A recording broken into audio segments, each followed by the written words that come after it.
오늘 우리에게 주실 하나님 말씀은 요한복음입니다. 요한복음 5장 1절에서 9절까지 말씀입니다. 요한복음 5장 1절에서 9절까지 말씀입니다. 그 후에 유대인의 명절이 되어 예수께서 예루살렘에 올라가시니라.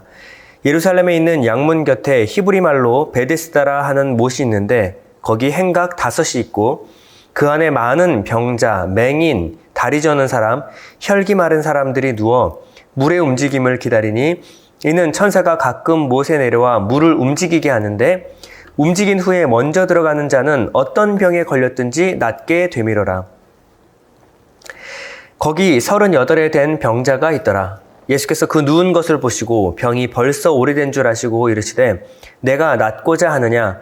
병자가 대답하되 주여 물이 움직일 때 나를 못에 넣어주는 사람이 없어 내가 가는 동안에 다른 사람이 먼저 내려가나이다. 예수께서 이르시되 일어나 내 자리를 들고 걸어가라 하시니 그 사람이 곧 나아서 자리를 들고 걸어가니라. 이날은 안식일이니.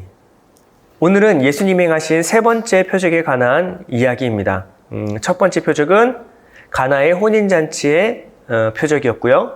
두 번째 표적은 왕의 신하의 아들을 살리신 사건입니다. 정확히는 왕의 신하를 살리신 사건이죠. 세 번째는 오늘 살펴볼 38년 된 병자를 일으키시는 사건입니다. 사실 성령께서 요한을 통하여 쓰신 많은 책들을 보면요. 많은 상징과 은유, 또 해석이 필요한 그림 언어를 사용하여 기록되는 것을 알 수가 있습니다. 우리가 바울을 생각할 때 논리와 이성이 뛰어난 천재라고 한다면요. 요한은 레오나르도 다빈치와 같은 천재라고 볼 수 있습니다. 사실 이 기적에 담겨 있는 수많은 의미를 여러분과 함께 다 살펴보고 가고 싶지만 이 설교라는 이 시간에 제약이 있으므로 성도님들이 다 이해할 수 있을 만한 내용들 그 수준으로 해서 여러분과 함께 은혜를 나누도록 하겠습니다. 첫 번째 표적과 두 번째 표적과 이 세 번째 표적이 구별되는 구별점이 하나 있는데요. 첫 번째 표적과 두 번째 표적은 모두 갈릴리 지방에서 행하셨다라는 특징이 있습니다. 갈릴리는 이스라엘의 외곽 지역이에요. 그래서 소외된 지역, 이방 땅이라고 표현되죠. 그런데 오늘 행하신 세 번째 표적은 바로 예루살렘에서 행하신 표적입니다. 1절을 볼게요. 그 후에 유대인의 명절이 되어 예수께서 예루살렘에 올라가시니라. 예루살렘은 유대인들의 정치 종교적인 중심지였습니다.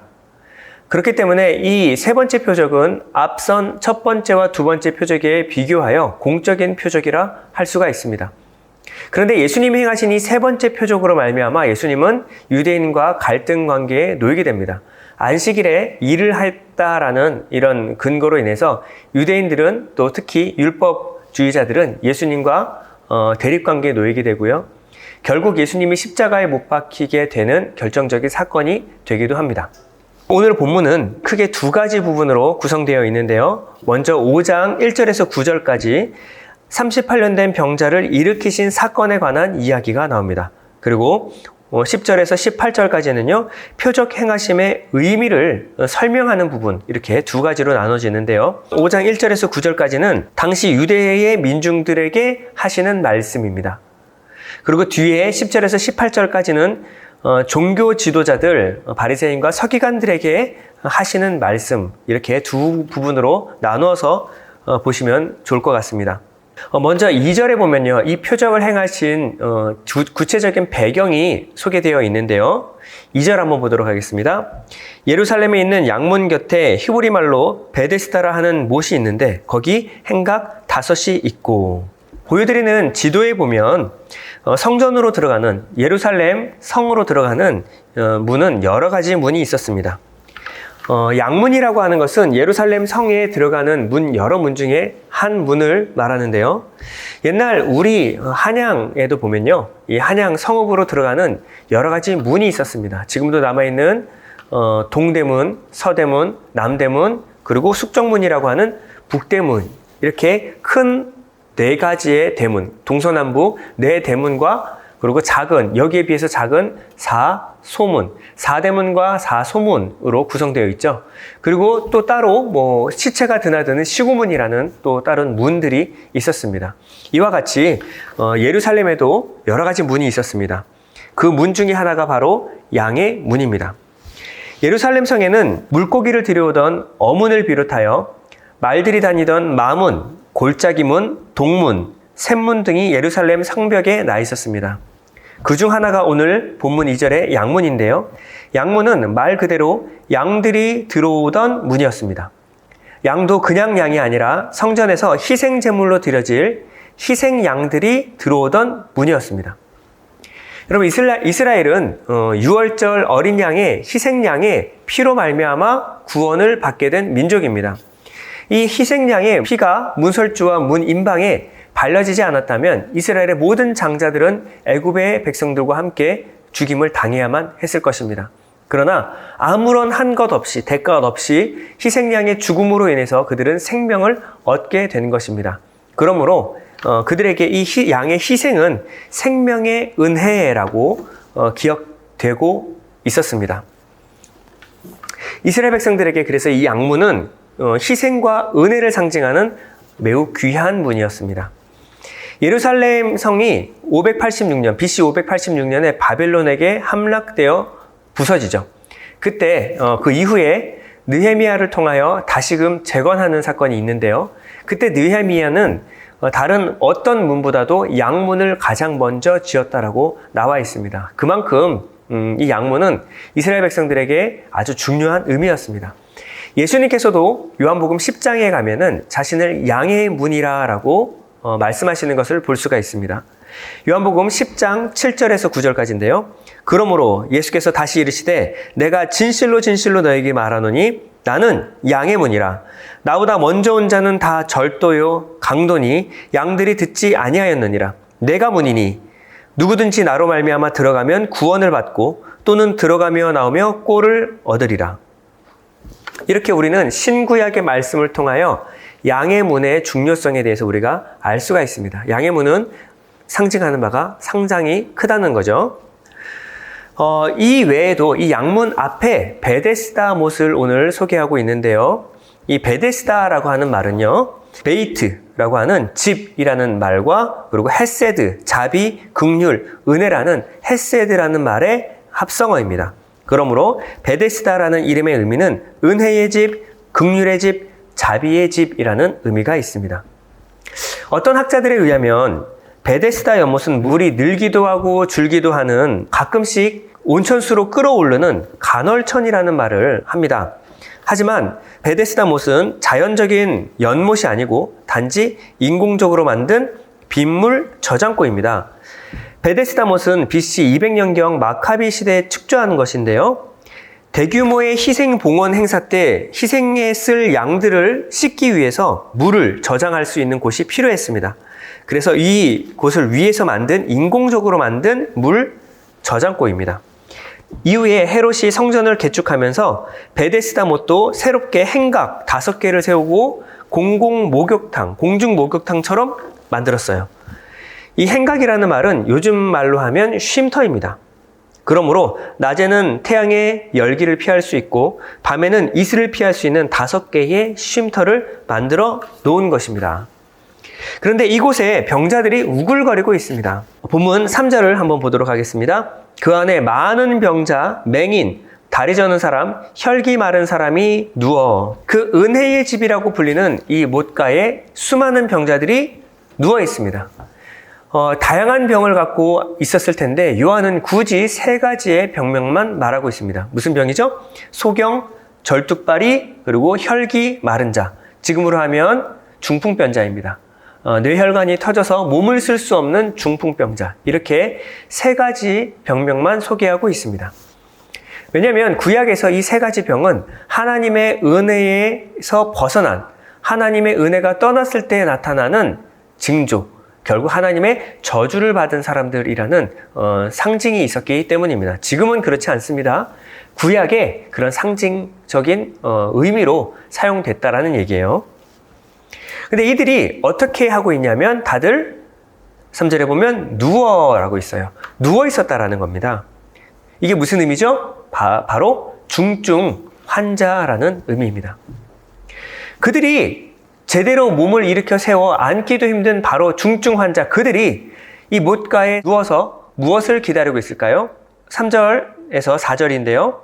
물의 움직임을 기다리니 이는 천사가 가끔 못에 내려와 물을 움직이게 하는데 움직인 후에 먼저 들어가는 자는 어떤 병에 걸렸든지 낫게 되밀어라. 당시 베데스다 못에는 한 가지 전설이 내려오고 있었습니다. 그 전설이 무엇이냐면 물이 움직일 때, 물이 동할 때 그곳에 가장 먼저 몸을 담그는 자는 그가 가진 병이 어떤 병이든 낫게 된다라는 거예요. 근데 이 물이 동한다라고 하는 이 물이 동하는 원인을 무엇으로 보고 있냐면요. 다시 보면 이는 천사가 가끔 못에 내려와 물을 움직이게 하는데, 여러분 성경에 이 대괄호로 묶여있는 이 부분은 사실 그 진리를 말하는 것이 아니고요. 당시 사람들이 하던 이야기, 소문을 기록한 것입니다. 그러니 이 사람들 안에 이러한 전설, 소문이 돌고 있었다라는 거예요.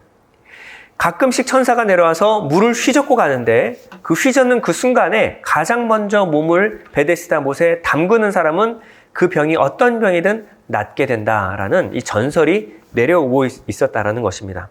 여러분 우리나라에도 옛날에 선녀와 나무꾼이라는 전래동화가 있었습니다. 예전 우리나라 사람들은 영에 관해서 잘 알지 못하기 때문에 이 영에 대한 막연한 두려움, 이것을 전설로 또 무속신앙으로 이렇게 많이 만들어서 사람들에게 가르치곤 했습니다. 그래서 선녀와 신선, 신령, 도깨비 등 수많은 전설들이 내려오고 있었죠. 왜냐하면 영, 신, 하나님에 대해서 잘 몰랐기 때문입니다. 그러나 이곳이 지금 이 전설이 내려오고 있는 곳이 어디죠? 이스라엘의 가장 중심인 예루살렘입니다. 이 예루살렘, 그것도 양문 곁에 베데스다 못에 관한 전설이 내려오고 있었다라고 하는 것은 그들이 하나님 영이 하시는 일에 대하여 전혀 모르는 영적 소경이었다는 것을 반증해 주는 것입니다. 여러분 성경을 잘 알지 못하는 무지한 백성들이 이러한 전설을 만들어냈다 치더라도 당시 하나님의 말씀을 맡아서 가르쳐야 될 이 종교 지도자들이 이들의 전설, 그리고 전설을 믿고 자기 삶 전체를 투신하고 있는 이 베데스다 못에 모여있는 사람들에게 올바로 가르치지 않았다라고 하는 이 책임은 부인하지 못할 것입니다. 사실상 알고 보면 그들이 알고 있던 하나님에 대한 지식, 그리고 그들이 가르치고 있던 성경에 대한 지식도 별반 그것과 다르지 않았다라는 것의 반증이기도 하고요. 여러분 여기 천사라고 하면 하나님의 천사라고 우리가 생각할 수가 있어요. 왜냐하면 성경에 기록되어 있기 때문에. 하지만 성지순례를 통하여 베데스다 못을 갔다 다녀오신 분들은 아시겠지만 이 여기서 말하는 천사는 성경에 말하는 하나님의 천사도 아니었어요. 여기서 천사는 제우스의 메시지를 사람에게 전하는 에스클리피우스라는 의술의 신을 말하는 것입니다. 결국 하나님의 나라, 하나님의 백성이라고 하는 이스라엘, 그 가운, 그 핵심에 무엇이 들어와 있었냐면 세상 종교와 세상 전설, 세상의 논리가 그대로 들어와 있었음을 말해주고 있는 본문이 바로 오늘 본문입니다. 베데스다는 말은 은혜의 집이지만 베데스다를 지배하고 있는 논리는 선착순의 논리였으며 경쟁의 논리였어요. 기회가 왔을 때 먼저 차지하는 사람이 모든 것을 가진다, 성공할 수 있다라는 것이에요. 이 논리는 성경에서 말하는 은혜, 하나님의 논리가 아닌 세상의 논리입니다. 로마의 논리예요. 세상 논리. 선착순의 이 신화는 지금 우리나라 그리고 21세기를 가득 덮고 있습니다. The winner takes all. 성공한 사람이 모든 것을 가진다라는 거예요. 여러분 이 선착순의 논리는 두 번째 분열과 갈등의 자리로 우리를 항상 내모는 것을 알 수가 있습니다. 당시 육체 노동으로 생계를 이어가야 될 농경사회에서 이 이스라엘 안에서 몸이 아프다, 병이 들었다라고 하는 것은 당시 유대사회에서 밀려난 사람들이라고 볼 수가 있습니다. 자기가 살아가기 위하여 경쟁에서 탈락한, 그리고 어둡고 힘든 삶을 살아야만 했어요. 그런데 베데스다의 전설이 있어요. 내가 걸린 병이 어떤 병이든 물이 동할 때 먼저 들어가는 사람은 낫게 될 것이다. 경쟁에서 탈락한 답답하고 우울한 사람들에게 이것은 신라 같은 희망이었을 것입니다. 인생 패자 부활전이죠. 여러분, 베데스다에 모여있던 사람들은 모두 아픈 사람들이었습니다. 그들이 다시금 삶의 출발선상에 설 수 있는 유일한 기회는 이 베데스다 못에서 치유받는 것밖에 없었어요. 그렇기 때문에 이 연못에 모여있는 패자 부활전, 여기에는 어떠한 양보도 있을 수가 없었습니다. 항상 경쟁하고 적대시할 수밖에 없었어요. 누가 누군가에게 연민을 느끼고 불쌍한 마음을 가진다라고 하는 것은 자신이 바로 낙오되고 버려진다라는 말과 같은 것이었습니다. 그러므로 0.1초라도 늦지 않기 위해서 항상 그들은 절박한 마음으로, 그리고 비장한 마음으로, 처절한 마음으로 그 베데스다 못에 물이 동하는 것을 기다려야만 했습니다. 그들의 마음은 분열과 갈등밖에 없었어요. 그러나 이 베데스다 못의 논리에는 함정이 있는데요. 빈익빈 부익부의 논리라는 것입니다. 누구나 노력하면 모두 다 공평하게 기회를 얻는 것 같지만, 그러나 이 베데스다 못의 함정은 무엇이죠? 그의 병이 어떠한 병이든지라는 것입니다. 그의 병이 어떠한 병이든지 물이 출렁일 때 먼저 들어가는 사람이 이기는 게임이에요. 여러분, 오늘 본문에 나온 사람들은 다들 누워 있었다라고 나와 있습니다. 중증 환자라는 것이에요. 이렇게 증세가 심한 환자들은요, 다른 가벼운 병을 앓고 있는 사람들에 비해서 똑같은 경쟁을 할 수 없는 입장이었습니다. 이 3절에서 서술된 이 눈이 보이지 않는 눈먼 자들은요, 베데스다 못이 물이 동하는 것을 볼 수가 없었어요. 다리를 쓰지 못하는 사람은 물이 동하는 것을 보더라도 그 못에 빨리 뛰어들어갈 수 있는 능력이 없었습니다. 아니, 뇌혈관이 터져서 온 몸을 쓸 수 없는 중풍병자는요, 그것을 남이 먼저 들어가는 것을 보아도 내 몸을 아무리 움직이려고 해도 자기 뜻대로 몸이 움직이지 않는 사람들이었어요. 그 못가에는 피부병 환자도 있었을 것입니다. 감기 환자도 있었을 거예요. 그저 가벼운 병을 앓고 있는 사람들이 있다가 물이 동할 때 먼저 들어가면 그만입니다. 그들은 계속해서 나보다 먼저 다른 사람이 들어가는 것을 봤을 뿐이지 그들을 제치고 먼저 들어갈 수 있는 능력이 없다라는 거예요. 결국 베데스다의 논리는 빈익빈 부익부의 논리입니다. 그들에게는 어떠한 기회, 은혜를 얻을 수 있는 기회의 조건처럼 보이지만 알고 보면 그들에게는 은혜의 자리가 아니라 절망의 자리였던 것입니다. 여러분, 그리고 이것은 바로 율법, 특히 차등 상급의 논리와 맞닿아 있습니다. 여러분, 율법의 논리가 어떻습니까? 하나님이 기뻐하시는 많은 일을 행하는 자는 면류관을 얻고, 그렇지 않은 사람은 개털모자 쓴다라는 것입니다. 그런데요, 태어날 때부터, 38년 동안 중풍병을 앓고 있었던 이 사람은 어떨까요? 이 땅에서 모진 고생을 합니다. 자기가 할 수 있는 것은요, 자기 몸 하나 가두기가 힘들어요. 그들에게 차등 상급은 은혜의 논리가 아니라 저주의 논리였습니다. 이 땅에서 38년 넘게 고생하고 하나님의 나라에 갔을 때 그들은 개털모자 쓰고 살아야 합니다. 얼마 동안요? 영원히. 이 땅의 고통도 견디기 힘든데 그들은 천국에 가서도 영원히 그들에게 열등감을 갖고 살아야 해요. 이것이 바로 율법이 말하는 차등 상급론입니다. 여러분, 이 본문이 우리에게 참 많이 와닿는 것은 이 대한민국의 현실과 참 많이 맞닿아 있기 때문에 그렇습니다. 우리나라 대한민국은요, 태어나서 젖꼭지를 물 때부터 우리가 무덤에 갇힐 때까지 우리는 수많은 경쟁을 하며 살아야 합니다. 아이들이 학교에 가면 제일 먼저 경험하는 것은 학우들 간의 어떤 우정, 사랑이 아니고요. 학우들을 제치고 입시 경쟁에서 승리해야 된다라는 이 경쟁에 놓이게 되는 것입니다. 대학에 들어가게 되면 취업 경쟁에 뛰어들게 됩니다. 아무리 좋은 대학에 들어갔다고 한들 자기가 원하는 곳에 취업하기는 하늘의 별 따기가 되었어요. 취업을 하고 나면요, 자기보다 뛰어난 사람들과 함께 승진 경쟁을 해야만 합니다. 열심히 뼈를 갈아서 직장에 헌신해도 조기 은퇴, 명예퇴직을 면하기가 쉽지가 않습니다. 명예퇴직 후에는요, 자영업에 뛰어들어야 해요. 이 대기업 위주의 불공평한 이 시장 경쟁에 뛰어든 사람들의 삶은 녹록지가 않습니다. 이 베데스다의 논리는 우리 현재 대한민국을 꽉 사로잡고 있는 논리라고 해도 과언이 아닙니다. 나아가서 이 모순된 논리에 반박할 수 있는 사람은 아무도 없어요. 결국 성공 신화, 단 한 사람의 성공 신화를 볼 때 내가 잘못되는 것은 내가 못나서, 내가 능력이 없어서, 어려울 때 자기를 도와줄 사람 하나 만들지 못해서 결국 자기를 탓할 수밖에 없는 입장입니다. 여러분, 죄인들이 만든 세상은 어쩔 수 없다고 치자고요. 문제는 이 땅에 임한 하나님의 나라라고 하는 교회, 그리고 당시 이스라엘에도 이 세상의 논리가 들어와 있다는 거예요. 그들이 믿고 있던 신앙조차 세상의 논리와 전혀 다르지 않다라는 것이 문제입니다.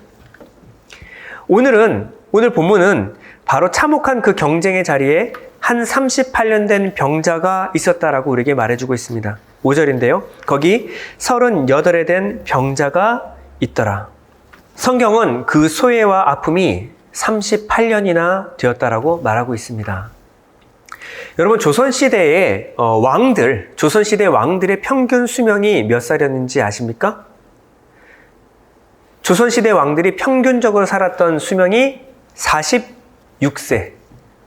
46세라고 합니다. 당시 그래도 가장 호의호식을 누렸던 왕의 평균 수명이 46세라고 한다면 백성들의 평균 수명은 몇 살이었을까요? 여러분, 조선시대는 지금으로부터 한 100년 전 정도밖에 되지 않는 나라입니다. 그런데 지금으로부터 2000년 전에 이스라엘에 이 백성들의 평균 수명은 몇 살 정도였을까요? 학자들에 의하면 평균 40세 정도라고 추측하고 있습니다. 그러므로 이 38년 된 병자의 38년이라고 하는 것은 그의 전 생애를 말하고 있는 거예요. 결코 짧은 세월이 아닙니다. 여러분, 이 예배를 드리고 있는 청년들 중에서도 아직 38년, 자기 38세가 안 된 분들도 많이 계시죠. 여러분들이 살아온 그 시간보다 더 많은 시간 동안 정말 고통과 암흑의 시간을 보냈다라고 하는 것입니다. 그러므로 결국 38이라는 숫자는 한 인간이 가지는 완전한 절망의 숫자를 상징하는 것입니다. 여러분, 오늘 본문을 보면요, 예수님 곁에 제자들의 모습이 보이지 않습니다. 왜냐하면요, 이땐 유대인의 큰 명절이었기 때문에 그렇습니다. 여러분, 우리도 명절 되면 뭐 하죠? 명절 되면 그동안 만나지 못했던 친척과 가족들을 만나서 나누지 못했던 담소들을 나누곤 합니다. 이때 유대인들은요, 모두 다 예루살렘으로 모여들었어요. 명절을 지키기 위해서. 그물을 버려두고 예수님을 쫓았던 베드로는 그동안 나누지 못했던 이야기들을 가족들과 함께 나누고 있었을 것입니다. 세리마태도 마찬가지였겠죠. 잘 나가던 인생, 예수님 쫓아가고 나서 어떻게 됐는가 다들 궁금해서 제자들을 만나서 이런저런 얘기를 나누고 있었을 것이에요. 그런데 예수님은 이 시끌벅적한 그 명절에 어디로 향하고 계셨을까요? 예수님은 조용히 사람들이 없는 곳으로 향해 가고 계십니다. 그곳이 어디였냐면 예루살렘 양문 곁 베데스다 못이었습니다. 당시 이 아프다라고 하는 이 병을 갖고 있다라는 것은 하나님의 은혜에 밖에 나갔다는 의미예요. 당시 몸이 아프다라고 하는 것은 하나님께 저주를 받았다라는 의미로 해석을 했습니다. 그렇기 때문에 이 명절, 이 신나는 분위기 속에 이 사람들이 들어올 수 있는 곳은 아무도 없었어요. 들어왔더라고 하더라도 사람들에게 욕을 먹고 쫓겨났을 것입니다. 그 사람들을 위해 준비한 곳은 바로 베데스다 못가 행각밖에 없었어요. 이 베데스다 못가에 있는 행각은 결국 난민 수용소 같은 곳이었습니다. 결국 외곽 수용소 같은 곳이었어요. 아무도 거들떠보지 않는 베데스다 못가. 예수님은 그곳에 가서 가장 가능성 없는 한 사람을 주목하여 보십니다. 여러분, 우린 이것을 통하여 하나님 아버지의 마음을 우리가 알 수가 있습니다. 우리가 믿는 하나님은 웨이팅 갓이 아니라 시킹 갓이에요. 기다리시는 하나님이 아니라 우리를 찾아오시는 하나님이십니다. 우리는 마땅히 우리에게 있어야 될 것과 마땅히 빌 바를 알지 못하는 죄인들입니다. 죄인들의 특징은 진짜 내게 무엇이 있어야 되는가, 무엇을 기도해야 하는가를 알지 못하는 거예요. 그렇기 때문에 영적인 소경인 것입니다. 그러한 우리에게 먼저 다가오신 것은 바로 주님이셨습니다.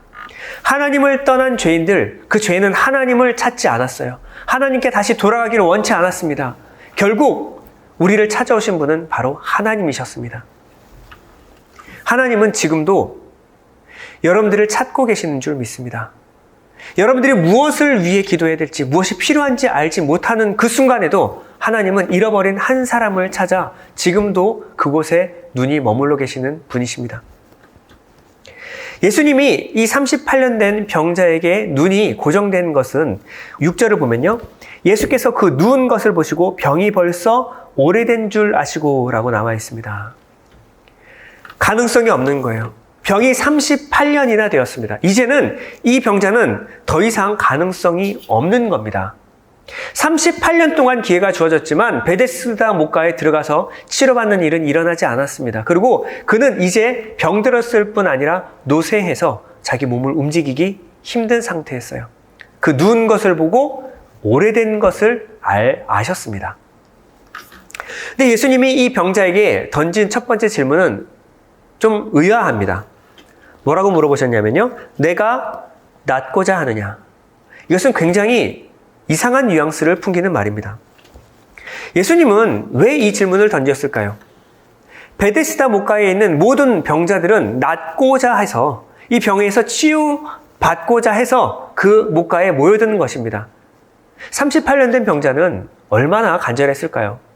그런데 이런 당연한 질문을 왜 예수님은 그에게 하시는 걸까요?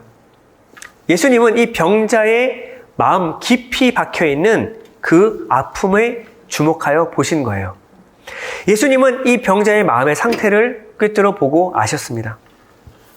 이 병자는 이미 낫고자 하는 마음에 소망은 있지만 희망을 저버린 상태였어요. 이 병자를 괴롭히고 있는 것은 38년이나 지속되었던 이 중풍병만이 아니었습니다. 이제 살 날이 얼마 남지 않았어요. 이 병이 치료되더라도 한다라도 자기는 너무나 나이가 늙은 노인입니다.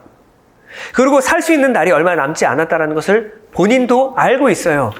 그런데 이 병자를 더욱더 아프게, 더욱더 괴롭히는 것은 그저 그 병이 아니었습니다. 이 병자의 대답을 통하여 이 병자 깊은 곳에 내면에 있는 아픔을 우리가 알 수가 있습니다. 자, 7절에 보면요, 병자가 대답하되 주여, 물이 움직일 때 나를 못에 넣어주는 사람이 없어 내가 가는 동안에 다른 사람이 먼저 내려가나이다. 나를 못에 넣어줄 사람이 없어라는 말의 원문 뜻은 사람이 아무도 없다는 뜻이 아니라 나는 그러한 사람을 갖지 못했습니다 라는 말입니다. 내게는 단 한 사람도 남지 않았습니다 라는 고독한 사람의 말이었어요. 어떠한 사람이 내게 와서 이 병에서 낫고 싶습니까? 라고 물어본다면 병자는 이렇게 대답해야지 옳습니다. 저는 이러이러한 병을 앓고 있습니다. 저는 이러한 병을 얼마 동안 앓았습니다. 저는 제발 이 힘들고 지긋지긋한 이 병에서 하루라도 빨리 낫고 싶습니다. 이게 올바른 대답이었을 거예요. 그런데 그는 그 병에 관한 이야기 이전에 그를 가장 괴롭히고 있었던 이 고독에 관한 이야기를 털어놓습니다. 자기의 가장 큰 문제가 있는데 그것이 뭐냐면 나는 철저히 혼자였습니다 라는 거예요. 병, 그리고 병으로 인한 고통보다 내겐 아무도 없습니다 라는 이 고독이 더 큰 문제였다라는 거예요. 이 질병은 내게 너무 많은 고통을 주었지만 이 질병으로 인해서 친구가 떠나갔습니다. 이 질병으로 말미암아 사랑하는 아내가 떠나갔습니다. 이제는 가족마저 내 곁에 남지 않았습니다. 긴 병에 효자 없다고 38년이나 병을 앓았던 이 병자의 곁에는 아무도 남지 않은 것입니다. 당시 이 큰 유대인의 명절에서 수많은 사람들이 손을 잡고 가족들과 함께 예루살렘 성으로 올라가는 모습을 이 병자는 봐야만 했습니다. 그런데 자기 곁에 남아있는 가족이 단 한 사람도 없는 거예요. 이 명절의 분위기, 이것을 통해서 자기가 얼마나 버려졌는지, 소외됐는지, 고독한지를 다시 한번 확인했기 때문입니다. 두 번째 모습을 보면요. 7절에 보면 내가 가는 동안에 다른 사람이 먼저 내려가나이다. 내가 가는 동안에 다른 사람이 먼저 내려가나이다 라고 하는 이 말 속에는요. 그의 좌절과 분노, 원망의 액센트가 가득 실려 있습니다. 나보다 다른 사람이 먼저 내려갔습니다. 이 말은요. 나는 다른 사람보다 먼저였던 적이 단 한 번도 없습니다. 저는 항상 졌어요. 항상 루저입니다. 이 사람은 이 베데스다라고 하는 거짓 종교의 가장 큰 피해자인 동시에 이 종교를 열렬히 추종하는 추종자였던 것입니다. 여러분, 이 베데스다의 신화는요, 이 베데스다 이데올로기는요, 21세기를 살아가는 우리에게 가장 체감되는 이데올로기입니다. 이 경쟁이라고 하는 이 신화는요, 우리의 모든 삶을 지배하고 있고요, 이제는 더 확대되었습니다. 항상 경쟁해야 되고 남들보다 늘 앞서야 되는 이 시대. 그런데 루저에게는 어떠한 자비도 주어지지 않습니다. 사람들의 쓰디쓴 비판과 모자르다라는 현실을 자각하는 그런 쓴 고배를 마셔야만 합니다. 실패해본 사람들은요, 이것이 얼마나 아픈지를 알아요. 그렇기 때문에 다음번에 실패의 위협이 올 때는 실패하지 않기 위하여 무슨 짓이라도 어떤 수단과 방법이라도 가리지 않고 뛰어들게 되어 있습니다. 그러면 이긴 사람은 어떨까요? 이긴 사람 또한 발 뻗고 자지 못하는 것은 매 한 가지입니다. 밑에서 쫓아오는 사람들이 언제 나를 앞지를지 모르는 거예요. 그렇기 때문에 이 경쟁의 페달은 한 번 밟는 순간 멈출 수가 없습니다. 멈추는 순간 넘어질 수밖에 없어요. 멈추는 순간 낙오자가 되는 겁니다. 떨어지는 거예요. 더 빠르게, 더 쉼없이 이 페달을 밟아야만 합니다. 이 페달을 밟을수록 우리는 점점 이기적이 되고 상대방을 돌아볼 겨를이 없음에도 불구하고 우리는 이 페달에서 발을 뗄 수가 없어요.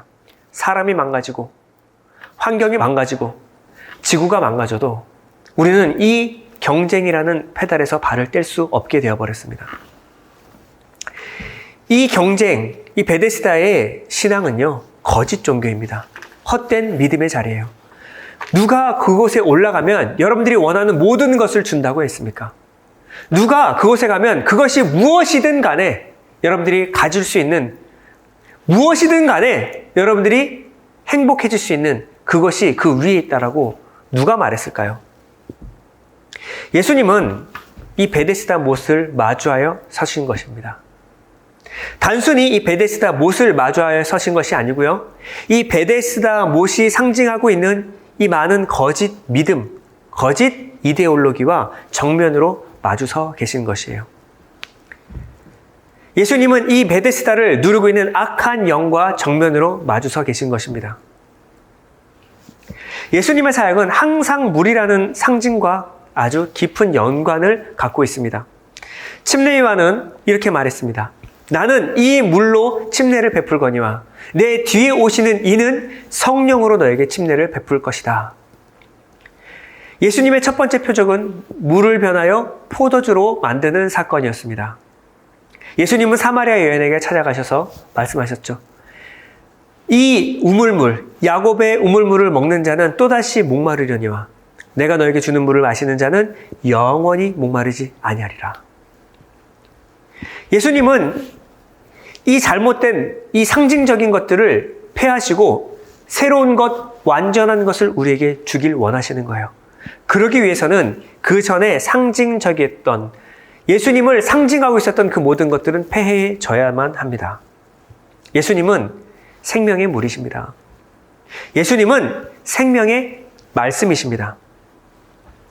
이 베데스다의 연못에 물이 아니라 오직 예수님, 그 예수님 안에 있는 생명의 물, 생명의 말씀만이 우리를 살릴 수 있는 능력이 있습니다. 예수 안에 있는 그 물을 마시는 자는 생명을 얻습니다. 영원히 목마르지 않는, 그 배에서 생수의 강이 흘러나는 것을 경험하게 될 것입니다. 그저 사는 것이 아니에요. 그저 사는 것이 아닙니다. 내 안에 들어와서 살아서 역사하는 이 물은 좌우의 날선 검 같아서 여러분들의 관절과 골수를 찔러 쪼갠다라고 했어요. 이 말씀을 받아 먹는 사람의 삶은 완전히 뒤바뀝니다. 완전히 뒤바뀝니다. 하나님의 말씀이 우리 안에서 살아서 역사할 때 여러분들의 삶은 이전과 같지 않아요. 그 전에 허망한 믿음을 따라 살아가지 않는 새로운 그리고 완전히 변화된 삶을 살아가게 될 줄 믿습니다. 예수님은 바로 그 삶, 그 소망을 향하여 우리에게 다가오시는 것이에요. 우리의 잘못된 헛된 믿음과 전설에서 우리를 건져내시는 것입니다. 예수님이 그에게 물어보신 낫고자 하느냐라는 말의 원뜻은 그냥 병에서 낫는 것을 상징하는 말이 아니었습니다. 이것을 직역하면 온전해지고 싶으냐라는 말이에요. 네가 온전하길 원하느냐? 이 온전케 되는 것. 예수님은 단순히 우리의 죄를 사하러 오신 분이 아닙니다. 예수님은 그것에 만족하시는 분이 아니에요. 예수님은 우리가 죄 사함뿐만 아니라 온전케 되기를 원하십니다. 이전에는 경험해 보지 못했던 온전함으로 내가 새로워지기를, 새롭게 서기를 예수님께서는 원하시는 것입니다. 예수님은 육체의 질병뿐 아니라 완전한 죄에서의 자유, 그리고 이 새로운 소망으로 살아가는 새로운 생명, 그 생명으로 살아가는 삶, 온전한 삶을 우리에게 주기를 원하시는 분이십니다. 하나님이 우리를 처음에 만드셨을 때의 그 온전함, 하나님 우리를 창조하셨을 때 보시기에 좋았던 그 보시기에 좋은 토부의 상태로 우리를 만들기 원하시는 것입니다. 예수님이 그 병자에게 이런 말씀을 하십니다. 본문 8절 말씀 보겠습니다. 예수께서 이르시되 일어나 내 자리를 들고 걸어가라 하시니. 여러분 보셔야 될 것은 예수님은 이 38년 된 병자가 원하는 방식으로 일하시지 않으셨다라는 것입니다. 다시 말해서 이 38년 된 병자가 원하는 대로 베데스다 연못에 물을 휘휘 저어서 동하게 한 후에 이 병자를 그 연못에 던져 넣지 않으셨다라는 것입니다. 예수님은 베데스다 못에 이 병자를 담궈서 치료하지 않으셨습니다. 이 표적의 가장 핵심은 베데스다 못에 들어가는 것이 아닙니다. 잘못된 믿음, 헛된 신앙에서 떠나는 것, 이 베데스다로 상징되어 있는 이 잘못된 믿음과 헛된 신앙에서 떠나는 것이 바로 이 표적의 가장 핵심입니다. 헛된 믿음과 잘못된 믿음에서 떠나는 방법이 무엇입니까? 예수님은 이 병자에게 무엇을 요구하셨습니까? 일어나 내 자리를 들고 걸어가라. 여러분, 이 일어나 내 자리를 들고 걸어가라 라는 말은 이 병자에게 굉장한 도전의 말입니다. 여러분, 건강한 사람도 한 달 동안만 누워있으면요, 온몸의 근육이 다 빠져버립니다. 그런데 38년이나 몸을 쓰지 못했던 이 병자의 모든 근육은 다 굳어버렸을 것입니다. 그런데 이 병자 보고 일어나 내 자리를 들고 걸어가라니요. 여러분, 주님이 말씀하셨던 일어나라고 하는 것은 바로 에게이로라는 말입니다. 이 에게이로를 언제 주님이 말씀하셨을까요? 죽었던 야이로의 딸을 살릴 때 에게이로라고 했습니다. 죽었던 딸이 일어날 수 있습니까? 주님이 일으켜 세우실 때 에게이로라고 말씀하신 거예요. 죽었던 나사로를, 아니 죽었을 뿐 아니라 3일이나 지나서 온몸이 썩은 냄새가 진동하는 이 나사로를 향하여 주님이 하신 말씀이 무엇이냐면 에게이로입니다. 일어나라 라는 거예요. 이 예수님의 일어나라 라고 하는 말씀은 단순히 병에서 낫는 그런 기적이 아니라 예수님의 일으키심은 모든 어둠의 세력에서 우리를 일으키시는 사건입니다. 모든 죽음, 우리를 누르고 있는 악한 세력에서부터 우리를 일으켜 세우시는 사건입니다. 예수님이 일어나라 했을 때 그에게 생명이 들어가는 거예요. 예수님이 일어나라 했을 때 아무것도 못했던 죽은 자가 일어나는 그 능력의 말씀임을 우리가 믿어야 할 것입니다. 우리는 일어나라 하는 그 주님의 말씀, 그 말씀을 듣고 순종함으로 말미암아 하나님의 능력을 경험하게 될 것입니다. 주님은 두 번째 뭐라고 말씀하십니까? 걸어가라 라고 해서 걸어가라. 주님의 말씀은 단순히 우리에게 소망을 주는 말씀이 아닙니다. 그 소망을 향해서 걸어갈 수 있는 능력까지 주시는 말씀입니다. 우리가 주님의 말씀이 들렸을 때 그 말씀에 반응하여 네, 이제부터 일어나겠습니다. 이제부터는 새로운 신앙을 향하여 새로운 소망을 향하여 내가 나아가겠습니다 라고 결단하는 모든 사람에게 이 말씀은 살아서 역사하실 것입니다. 바울은 주님의 말씀에 대해서 이렇게 말하고 있습니다. 이 복음은 모든 믿는 자에게 구원을 주시는 하나님의 능력이라. 하나님의 능력이라. 단순한 말이 아니에요. 단순한 서술이 아닙니다. 하나님의 말씀은 그 말씀 자체로 모든 천지 만물을 지으신 하나님의 능력이라는 거예요. 우리가 이 말씀을 붙들고 네, 하나님의 말씀하시니 순종하겠습니다 하고 그 말씀을 힘입어 믿고 나아가는 모든 자들에게 여러분들이 생각지도 못했던, 여러분들이 상상하지도 못했던 놀라운 일들이 일어날 줄 믿습니다. 하나님의 말씀은 우리를 구원하시는 하나님의 능력이 됨이라. 두나미스, 하나님의 말씀은 능력이라는 거예요. 본 말씀 5장 9절입니다. 그 사람이 곧 나아서 자리를 들고 걸어가니라. 이날은 안식일이니. 여러분, 안식의 의미가 무엇입니까? 하나님과 원수되었던 우리가 하나님과의 관계가 다시 회복되는 것입니다.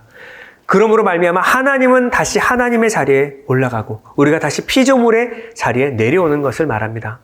안식은요, 하나님이 하나님 되셨을 때 우리에게 하나님이 하시는 일, 복과 생명을 공급해 주시는 것, 그리고 우리는 우리 피조물의 자리에 돌아가서 하나님이 주시는 모든 복과 생명을 누리며 그 복과 생명을 주시는 하나님을 찬양하는 것을 말합니다. 하나님은 우리의 찬양을, 예배를 기뻐 받으시고 다시금 우리에게 주실 모든 생명과 피로를 다 채워주시는 것. 그러므로 우리의 모든 수고와 눈물이 그치는 그날이 바로 안식일이 담고 있는 의미입니다. 결국 다시 말해서 안식은 하나님으로부터 오는 모든 것을 누리고 하나님을 찬양하는 것입니다. 다시 말해 안식은 우리가 잘못 믿고 있었던 헛된 것들을 버리고 우리에게 주는 모든 것들은 결국 하나님으로부터 온다. 이것을 깨닫고 하나님을 찬양하는 날입니다. 하나님을 경험하고 하나님을 누리고 하나님을 찬양하는 것. 이것이 안식의 의미입니다. 여러분, 우리가 코로나로 인해서 제대로 예배 드리지 못한 지가 약 1년 반이 넘었습니다. 그전에는요, 예수님을 제대로 믿든 그렇지 않든 간에 교회 나오고 출석하고 교인 장부에 적히면 내가 천국 가는구나 라고 믿을 수가 있었어요.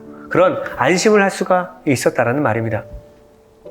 예전에는 나와서 예배 시간에 졸든 자든 상관없이 내가 예배 드렸다라는 그 마음으로 신앙적인 행위로 붙들고 구원을 확인할 수가 있었습니다.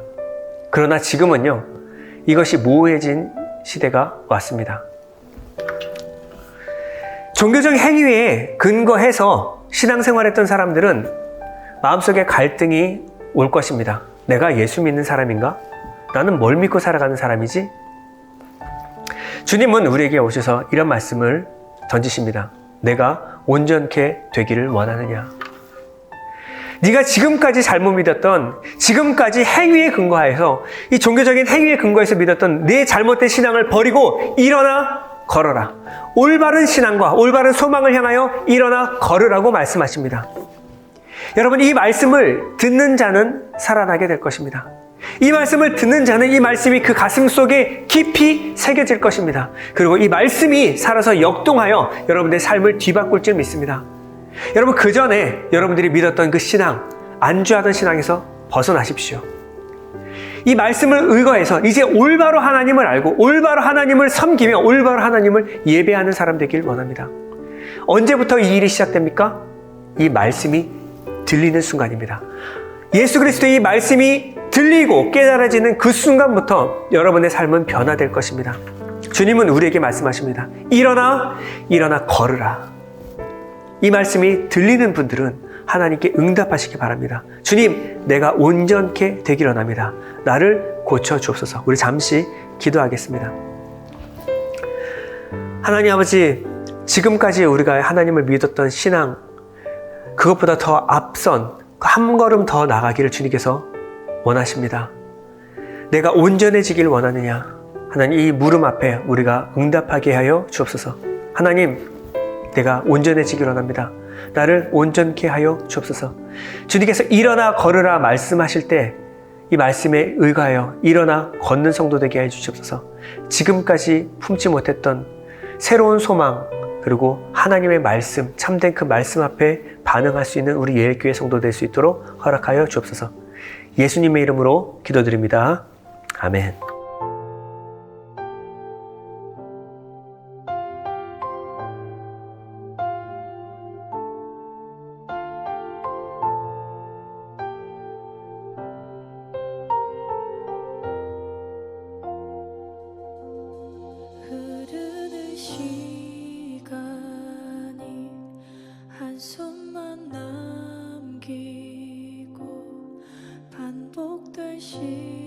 실패했어 지쳐갈 때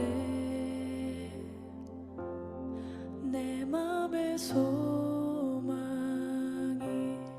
눈물 조각 될 때 내 곁에 다가와 부르시네. 주님의 시선 나를 비추시고 상처난 내 맘 만지시네. 말씀하시고 회복해 하시네. 주의 사랑이 다시 살게 하시네. 흐르는 시간이 한숨만 남기고 반복된 실패 속 지쳐갈 때 내 맘의 소망이 눈물 조각 될 때 내 곁에 다가와 부르시네. 주님의 시선 나를 비추시고 상처난 내 맘 만지시네.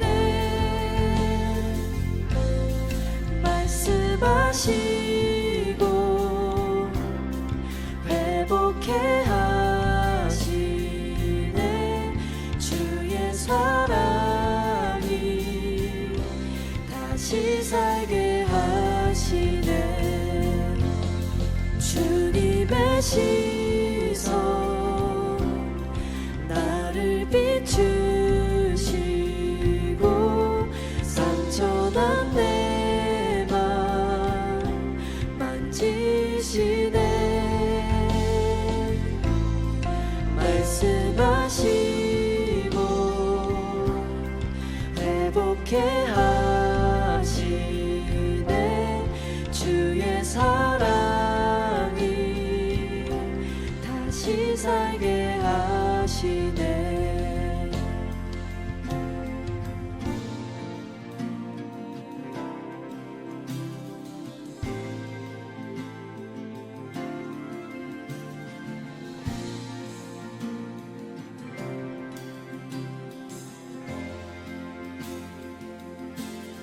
주를 봅니다.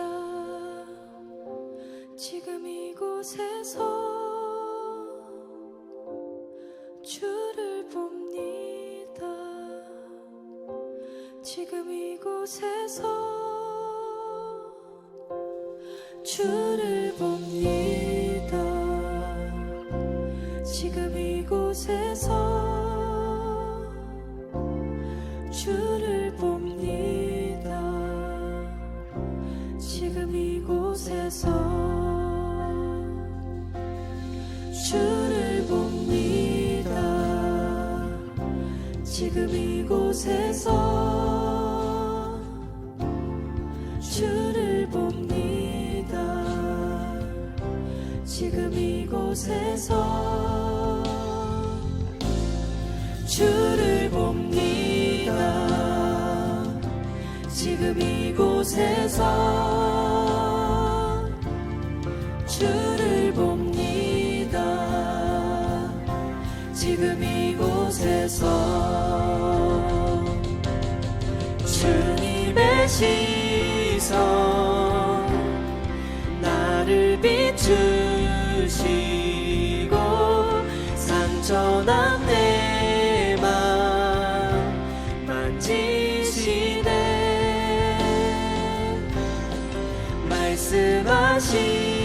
말씀하시고 새롭게 하시네. 주의 사랑이 다시 다시 살게 하시네. 주님의 시선 나를 비추시고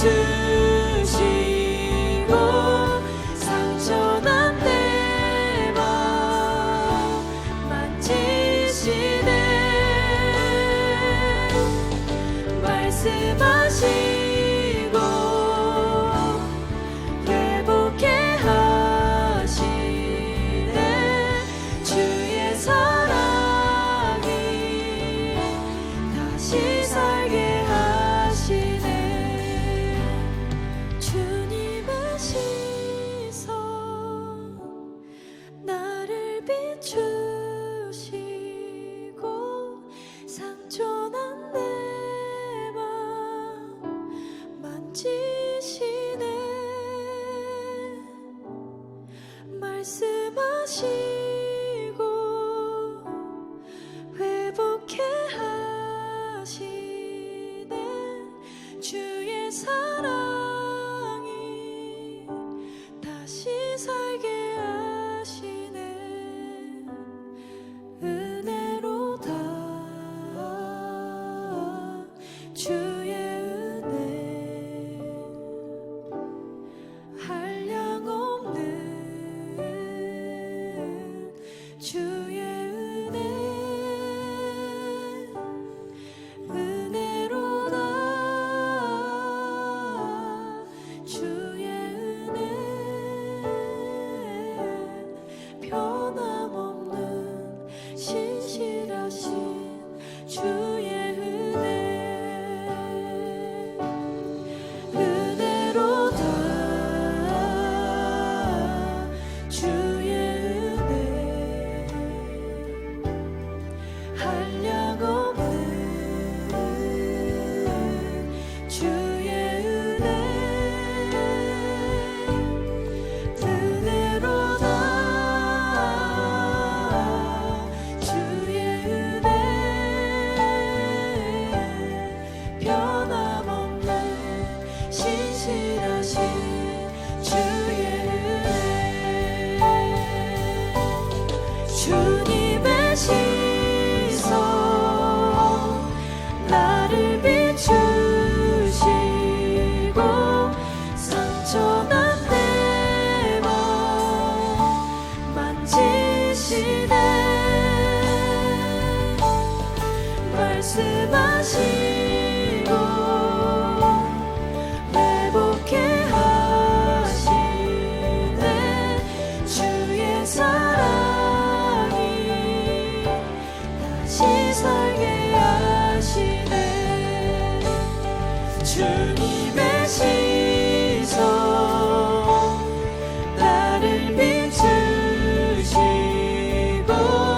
상처난 내 맘 만지시네. 말씀하시고 회복해 하시네. 주의 사랑이 다시 살게 하시네. 주님의 시선 나를 비추시고 상처난 내 맘 만지